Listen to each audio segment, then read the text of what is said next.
Olá, pessoal, muito boa noite a todos, muita paz. Prazer estar aqui com todos vocês para o nosso bate-papo, nosso seminário. E agora nós vamos falar sobre a Bíblia e os discos voadores.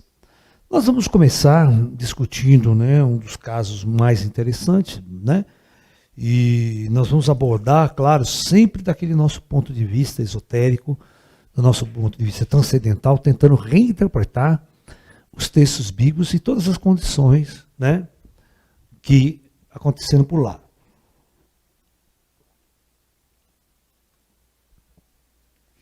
Bom, hoje nós vamos falar então do profeta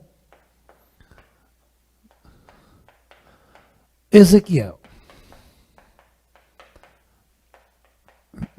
Para nós entendermos a visão do profeta Ezequiel com relação a discos voadores, a uma nave, que essa é uma das visões mais discutidas na Bíblia, de um contato extraterrestre. Essa discussão está no famoso livro, do Erich von Däniken, Eram os Deuses Astronautas? A grande discussão da teoria dos antigos astronautas, lançada por Erich von Däniken, o suíço, que está vivo até hoje, e parece em todos os programas quase aí do History Channel, Alienígenas do Passado. Em 70, se eu não me engano, nem lembro a data, veja aí para mim o dia que foi, quando é que ele publicou Eram Deuses Astronautas? Década de 70, tá? E ele levantou a hipótese de que os profetas antigos, bíblicos, na verdade, teriam contato com seres extraterrestres e eram encarados, devido à grande discrepância de estados evolutivos e tecnológicos, que esses extraterrestres eram encarados como os deuses interventores. Seriam inteligências avançadas que, de uma determinada maneira, intervinham em determinados momentos na vida das pessoas e na sociedade, na comunidade que existia na época, como se existisse um amparador de toda a civilização. O quê? Ele lançou. Então, Erich von Däniken lança o livro dele em 68, tá? Para nós, um ano antes do homem pisar na Lua. Ele andou pelo mundo inteiro fazendo pesquisas, e mostrando que o passado de nosso planeta é marcado por intervenções extraterrestres. Então essa é uma grande discussão que ele faz em vários povos do mundo inteiro, e em específico ao povo judeu, que é o escritor da Bíblia judaica, aquela que chega até os dias de hoje, a qual o Ocidente é muito, vamos supor, conectado aos ensinamentos do Antigo e do Novo Testamento. Tá? Então, o profeta Ezequiel, ele acontece, nós temos que entender o contexto histórico do profeta Ezequiel. Deixa eu tentar colocar mais ou menos essa coisa para você. O profeta Ezequiel é por volta do século 6 antes de Cristo, AC. Tá? Ok? Nesta época, o rei Nabucodonosor, olha que legal, Não sei se você escreve com S ou com Z aqui, Vocês dão uma olhada para mim que pode ser que eu errei. Bom, esse rei é um rei o quê? É um rei babilônico. Então ele é o rei da Babilônia. A Babilônia, para quem não sabe, é o antigo Iraque hoje. Tá? É o antigo Iraque. Ok? É praticamente o berço da civilização, como nós chamamos, Ao lado da Babilônia, não sei se vocês sabem, da antiga Babilônia, que hoje é o Iraque, nós temos a Pérsia, a antiga Pérsia, que hoje é o Irã. Tá? Então, nessa fronteira, existe lá o Iraque, e do outro lado aqui existe, só para vocês entenderem, o Irã. Então, existe o Irã e existe o Iraque. Tá? Você sabe que ao lado do Iraque existe a Jordânia e depois tem Israel, tá? Ok? Então, o que vai acontecer? Né? Então, isso aqui é a antiga Babilônia. Reino da Babilônia. Né? Vocês se lembram qual que é o nome da cidade? Da capital? Qual que é a capital do Iraque hoje? Pô, mas pelo amor de Deus, hein? Pra caramba, toda a guerra aí que teve, aí vocês não. A guerra do Golfo. Onde que vivia Dini Eugênio? Toda a história da Dini. Bagdá, cara. Ô, Calaio. Então, Bagdá era. e antigo, os caras não mudaram o nome da capital desde a época. Bagdá. Tá? Entendeu? Então, né? E a Pérsia e esse lado aqui era a Pérsia, né? Então, e na época era o rei Ciro, o rei persa, tá? O rei persa. Vários sírios aí. Tem um dos sírios aí que foi o cara que brigou lá com os gregos, lá com os Esparta lá.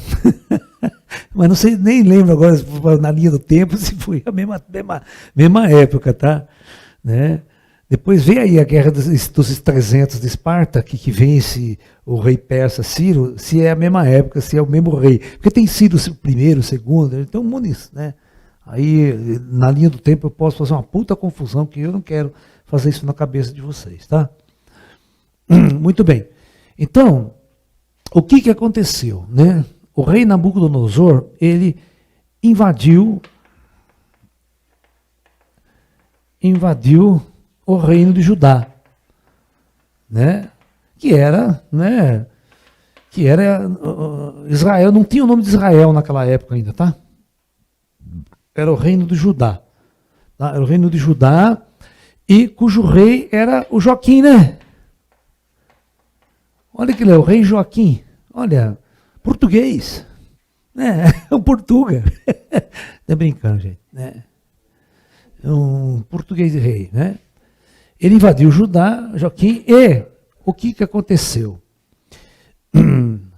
Então, Jerusalém, né, o reino de Judá foi invadido, tomado pelos, vamos assim dizer, pelos babilônios. Tá? Ele ganha uma guerra, porque Israel, ou seja, os judeus fazem uma guerra com a Babilônia e perde essa guerra. Tá? Então, essa guerra ela tem várias etapas. Então, nessa primeira etapa, o que acontece? O rei Nabucodonosor pega a elite de Judá, inclusive a família real, né? O rei de Judá, o rei Joaquim, e leva eles para a Babilônia, exila eles na Babilônia. E um monte de classe média, um pessoal lá também é exilado na Babilônia. Ok? Vocês entenderam a história? Tá? E nessa leva de exilados, na primeira leva de exilados, por volta dos 25 anos de idade aproximadamente, vai o nosso Ezequiel. Nessa época ele não era profeta ainda. Tá? Você vai ver que ele vai... Então você vê, já é um regime de opressão, o cara vai como se fosse quase que escravo de um país invadido, né? Ele vai exilado do seu país, né? E contemporâneo com ele, né, existe mais, né, contemporaneamente de Ezequiel, mais dois profetas famosos, né? O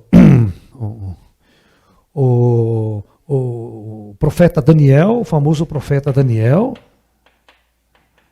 que profetiza sobre Jesus, né? Que faz a profecia sobre o Messias, né? E Jeremias. Né? Então esses são os profetas bíblicos. O profeta Jeremias, ele fica em Jerusalém, tá? Ele não é exilado, ele fica fazendo trabalho. O Daniel já vai para trabalhar na corte do Nabucodonosor, tá? Ok? Então, e E o povo, mas assim como Ezequiel, ele vai ficar na margem do rio Quebar. Rio Quebar, é aí que vai acontecer as aparições, né? O rio Quebar. Esse rio Quebar, segundo alguns historiadores, ele era um afluente ou um braço aberto para irrigação do rio Eufrates. Né? Era, vamos supor, como se fosse um pequeno braço, né? Pequeno braço do Eufrates. O Eufrates, não sei se vocês sabem, né? Mas aqui, ó, nós temos dois rios famosos que cortam. O Eufrates corta a Babilônia e o rio Tigre corta a Pérsia.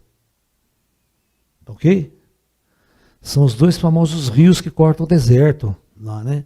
Por isso ele é muito, muito importante para a região. Em termos de plantação, né? Em planta e cultura. Né?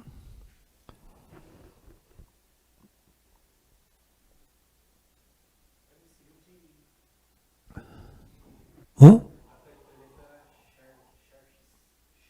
É verdade, era Xerxes, né? Não era Ciro, não. Irrigava a Mesopotâmia. Bom, então, essa basicamente é a localização histórica desse evento que nós vamos conversar. Tá? Então, quando ele estava naquela região, né, do rio Quebar, aí que nós vamos começar a história. Aí ele vai receber um chamado de Deus. Tá? O que é receber um chamado de Deus? Vamos tentar tirar essa coisa de Deus da jogada, certo? Deus é uma coisa muito subjetiva para nós aqui estudarmos. Como vocês já acompanham o meu trabalho há bastante tempo, nós vamos agora abrir um parênteses para entender como é que funciona tudo isso.